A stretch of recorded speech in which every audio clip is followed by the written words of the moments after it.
Yeah. All right, guys. So welcome back to part 3. This is the last part of It Is What It Is podcast. Back again, still here. Alexandra Martin. So, I guess lastly and finally, like what we're talking about your branding yourself, and then also talking about YouTube. What about YouTube like? I'm trying to form that question. What about YouTube inspires you, and did you ever think that you would be an influencer? Because technically, you are. I don't know about that. Okay, well, let me answer the first part. What inspires me to do YouTube is I love the whole creative process of like thinking an idea, planning it out, and then executing it. Because I love that whole process. And then when you execute it, you're done filming it, and then you go into post mode, and then that's when you completely create. You do your whole editing thing. So that's basically what's inspiring for me when it comes to YouTube. And then as far as the influencer part, I have a tough time with that word because it kind of gets like a bad rep when it comes to being a quote influencer and influencing people to buy or to do whatever. So I don't like to think of myself as an influencer. Maybe someone that inspires. Okay. Inspires you. Like if I'm having to wear something that you like, hopefully it inspires you to go check out that shop or or to buy into it. But I don't like the word influence. No, okay. Not yet. Only because it's like I remember I think it was like 2 months ago during the whole like racial riots and stuff like that. Yeah. I don't know if you saw a video that went viral how somebody took a picture of themselves when the riots were going on to post on Instagram, and they were an influencer. Oh, I saw stuff like that, but yeah. So when I saw stuff like that, it just makes it seem like it's like they're in this weird warped reality. I don't know, and it's like I don't want to be a part of that at all. Yeah, you don't want it to be like ready made essentially. Yes. Yeah. So that's why I don't like that word. But it's someone that's like inspires, motivates you to do something. I'll take that.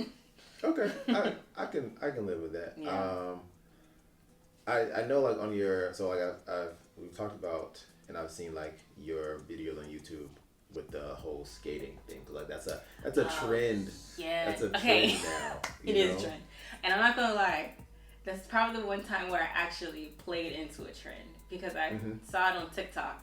And I was just like, these girls can really skate, and it looked like so much fun. And I remembered how, like, back in the day when I was a kid, I would be skating and stuff. And then it just took me back to when my dad would skate and how he would, like, just glide and do his thing. And it's just like, I kind of want to do that. Gotcha. So that's why I bought skates. So now I'm, like, learning. Well, I already know how to roller skate, but to go a little bit more into it. Gotcha. And like as far as like the dancing and all that kind of stuff. Yeah, that's I'm trying. It's crazy though. It's hard. I was literally at the Beltline was on Monday night. It was like went to Old Fourth Ward Park. Skate park was like crazy crowded with people. But then like just saw randomly like people on quad skates, like women on quads just strolling down, like listening to music, just vibing. Really? Yeah, well, I need to go at night because like, I'm trying to figure out where they at. When I tell you, like groups of people were like doing it, like just going. Some people had on like whole like outfits or whatever. Really? Doing the whole thing. Yeah, man. Like I saw this. I don't know if it was like a couple or whatever, or if they were just like really close friends. But like I saw them together. Like she had like this whole like little outfit, and he was like with her chilling. I was like, what? It'd be like this at nighttime down here. I need to come down here more often. I didn't know it was like that. Yeah, it was. Like I literally parked at Old Fourth Ward, then I walked to Ponce. And I sat at Ponce for a little bit, and I saw people just like, going down. Then I left Ponce, and then walked all the way past to what is no, not Piedmont. I walked the other way, Krog Street. Oh, I walked yeah. towards Krog Street, and I walked where we shot the first video where we were like on that roof. Where you shot with Tierra, and you were scared to go up the steps. Oh, the studio plex. Yeah, studio plex. Yeah. Mm-hmm. So I walked all the way down there. Mm-hmm. It was like they were just gliding like in between, and I was like, "Yo, this really? Yeah." Well, maybe I need to go over there. It was crazy. Like, I'm just like, well, where's the roller skating community? Yo, and maybe it could have just been like, you know, the Monday night thing because, you know, it was a holiday or whatever. True. But when I tell you, like, people were out there skating, like they were skating. And then when I went out there, I was out there again Saturday night, I think it was. Mm-hmm. And when I was out there Saturday night, like, I just saw people out there walking, like, skating. Like, maybe it's a nighttime thing. Maybe it is. Because, I mean, during the day, it's hard to skate. Well, at least, you know, because it's, like, summer and stuff. Mm-hmm. And it's just, like, the blazing hot sun. So I can see why. September now. It's, I know. Fall season. I'm so excited. It's the best time of the year, man. It's the best time of the year. Yeah. My birthday. Mine's too. It gets cold outside. Mm-hmm. It's the best time of the year. But, yeah, like, so, you know, with doing that trend, you know, how does that fit into like the overall brand? Because I know like you're not a follow the trend person. Like you're really just like I want to do my own thing. But this was one of those things that like started out on TikTok, really. Yeah. I mean, it did, and now it's like it's on YouTube because I've seen so many videos of just girls. Oh, I got my roller skates and I'm going to teach myself how to roller skate and stuff. So yeah, at first I did it for the trend, and then I ended up really just kind of loving it, and I'm like, I want to do more. Right. And then two, since I've been filming myself, like roller skating, so many people are giving me like so much advice, like bend your knees. This is how you roller skate backwards. Like you should check out this channel because they do like this and that. You can find out about wheels, and so it's like the whole roller skating community, like the love that you get is like, wow, thank you, because they've been subscribing to me. So it's like I kind of feel like I kind of need to keep up with it because it's like now on my channel I have people who watch fashion and I have people who are into roller skating. So it's kind of like I gotta cater to both sides. Yeah. But I'm trying not to do a lot of roller skating because I don't want my channel to be all roller skating. Right. Because then it'll turn into something that I didn't want it to turn into in the first place. So I'm trying to again find a balance between the two because roller skating is like very popular, which is also helping with my engagement on my channel. So I'm trying to work it out. That's what's up though. Like I you know, I don't know. I spend a lot of time like looking through my friends' stuff who are creative, to get an idea of like how to help them grow and like how to better like market themselves. Yeah. Even though like marketing is something that I'm really not that good at, but it's just like thinking about other ideas that can help you grow or like things because I know you like things that you might like or whatever. You know, we had a conversation a few weeks ago where I was just like, you know, just trying to figure out, for saying to you, like, just trying to figure out like how you incorporate both. Like, you know, you're doing like haul videos, but like doing like a haul video on, you know, roller skating outfits or whatever. Yeah. Or, you know, even taking it a step further and saying, okay, like, you know, doing like something in regards to like a day in the life of like skating or a date night skate outfit there, like where you guys are like on the belt line or whatever. Just something like think outside the box because people are doing skate videos, but there's really just them skating. And that's fun and that's cute, but like they're not doing anything else with it. You're not doing anything else. So like in Atlanta, it's about to get cold. So like the skating is probably gonna come to an end outside. But it's just, you know, being able to think like how to merge the two essentially and doing them together. And then it's the same thing too with fashion because I personally don't really care for like haul videos because it's like essentially it really is just a girl buying clothes, trying them on camera, and that's it. It's just showing you what you got, and it seems like that's the only thing that's really popular on YouTube. Right. Because at one point it was lookbooks, like people wanted to see how you style yourself and all that kind of stuff. And then it just kind of switched over to that. So it's like I'm trying to figure out a balance with the whole fashion stuff because hauls are cool. It'll get you your views or whatnot. But how do you stand out? How do you stand out and not? Because it can feel, to me, can be a little boring. Just sitting watching someone try on clothes and it's like, and it's not really fun for me. That's why I like to do the lookbook videos and try to like how to style a certain outfit or whatnot. I think with that, at least for me, like looking at different people like styling things on YouTube, like that's a very specific thing for me to look for. Like I'm looking for something. I'm not gonna sit here and watch this whole video because I'm looking for how to make something work for me. In this video, like how am I gonna style this? But then that one of the things that one of an old coworker said at Banana, he was basically like, fashion is trial and error. Like you are trying something that someone else might ordinarily be like, I can't try that because I don't have the body for it or I don't have like the style for it. But then it comes with like confidence, right? And you have to have a lot of confidence to be in the fashion industry because some of that shit that people be wearing is like, yo, did you really put that on? Like, it can be really.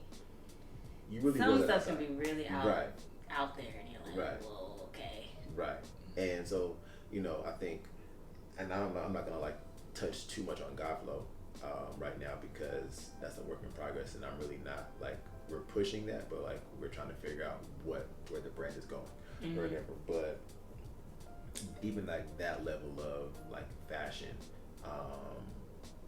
is like how far do you want to push the envelope with this? Like how far do you really want to go in this? Because I need to prepare my mind for this. Prepare like the mental capacity to be able to say, okay, this is what we're gonna do, so I can get out of this bubble to be able to like shoot this and figuring out the right models that are gonna fit this, because not all the models that we pick are gonna fit. And we need to have like a certain aesthetic, a certain brand, or whatever. But I think one of the hardest things in looking at like major influencers is finding a lane that best suits you, or whatever. I agree. Because you can have like a lot of people, I think, will stay in that realm of 10 to like 20,000 followers, subscribers on YouTube, but it's basically because you're doing the same shit everybody else is doing, and it's like, yo, I don't want to be in this bubble. Like I want to get to there, but then how do I get out of there? Yeah, and it's funny because I've watched certain YouTubers how they will complain about how they've been doing something for so long, and then the minute they step out of it, it's a problem for their subscribers. Their subscribers, because it's like they don't like that content anymore. Right. There's some YouTubers who have about 1 million followers, but can't even push past 20,000 views anymore. And I'd be like, what's going on here? Yeah. And it's just because their viewers don't like the content that they're doing, but it's like they've gotten to the point where it's like, I want to do this because this is what makes me happy now. Yeah. So it's like, so it's like YouTube is, it's kind of hard to really navigate to, because it's like you want to do what you want to do, but also please the people that are watching you, because essentially they're watching you. So it's just kind of like trying to figure out how to get through that. And then too, it's like I don't want to put myself in a bubble for so long that when it comes to time where I'm like, I'm over this, that it doesn't work out anymore. I don't know. So that definitely makes sense. Well, I'll talk about that like off camera. or whatever.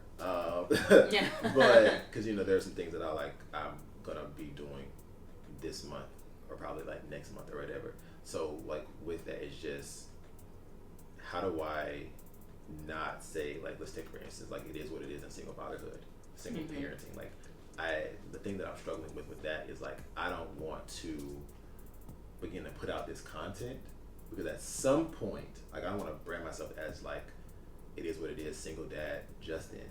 Like at some point I'm gonna find a girlfriend and she's gonna be my wife and I'm gonna get married and I'm not gonna be like single dad anymore. I'm not gonna be single dad anymore, right? Yeah.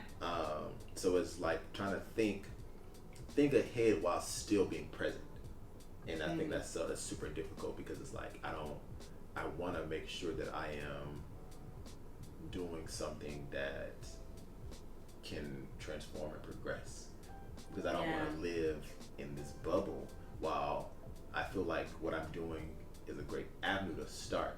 I gotta be thinking about the next avenue to move forward because I don't want to like I don't want people to be like, oh yeah, that's a single dad Justin. Like, that's no. I totally understand. It's like having to think ahead and do something that's going to transform later on for you. Because like YouTube is a platform that I'm starting on, but I don't want to be on this forever because I don't see myself recording forever.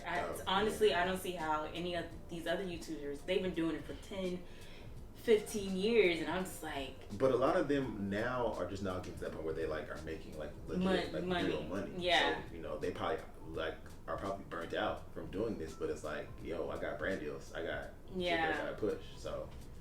God bless their souls. I personally, I don't think I can see myself doing YouTube for 10 years, but I would like for it to be a platform for me to create opportunities, and then from those opportunities can transform into something that's way bigger. 3-5 years max. 3-5. Yeah. And 5 is a long time. Yeah. But 3-5, honestly. Videos too. Yeah, it's a lot, but like I look at this as a segue. Like, Same. A segue to get to where I want to be because essentially like I want to be a clip director. So what that means is like creating things in all like different manners, like and a lot of people are creative directing for like specific genres, right, or whatever. And it's like, no, like I want to be able to do this across all genres, like fashion. I don't necessarily know if I want to get into it with like music because that's just another world. But then also doing stuff like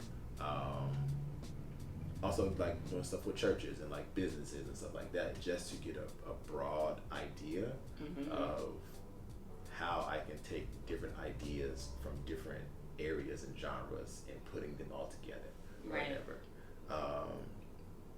But I'm super glad that like you started this journey. I'm super glad that like you are here doing this, and like that you have people in your corner that are supportive, like Tierra, like that are like, hey, like let's do this. Because I think that it's super dope. And pause. Shouts out to Tierra for reaching like 1,000 subscribers. Like, oh yeah. Yo, that's pretty dope. That's legit, bro. Yeah, monetized too. Monetized, like shouts to Tierra. But like just having friends like Tierra that understand like this business and this world and like allowing you to be creative and like pushing you to be more creative or whatever. Yeah. So I don't necessarily know if y'all like weren't close friends now, like and like sisters at this point. Like I don't necessarily know, like because we've known each other for like 10 years or so, and that was just because of like me and her are both fans of Janet Jackson, so it was just because of that. And then I would say maybe like 2-3 years ago, that's when we started to like really become like close friends. And then it was just like, I guess you could say quarantine too was like really just kind of like made us like best friends and stuff, and like, wanting to do stuff together. Well, like I said, it's super dope to like see from where you started to where you are now. Like I can't wait to like see where you are a year from now. It's just gonna be so. I'm excited for it. It's so crazy. I'm ready. Yo, we got like really ready. Definitely speaking into this as like brand deals and stuff like that. So we can brand to existence. Brand Alexandra Martin, bruh. Like get her out here in these streets, like modeling and everything. Oh yeah, for sure. I'm like ready for all of it. Like it needs to happen. I've been waiting, and it needs to happen now. We gotta keep our blinders on, man. We gotta keep them on. No distractions for the rest of the year. None. Rest of the year, man. None. That is gonna be my challenge. Is to not a major one too. Not get distracted. Yeah. And stay focused. For sure. So, well, thank you, man. Thank you for having me. Definitely appreciate it. Oh, you're welcome. Definitely. It's been fun. I'm glad I really did this. I'm with the shits, bro. So, this has been another episode of It Is What It Is. This is the last and final episode for this week. Stay tuned for what I have for you next week. Peace.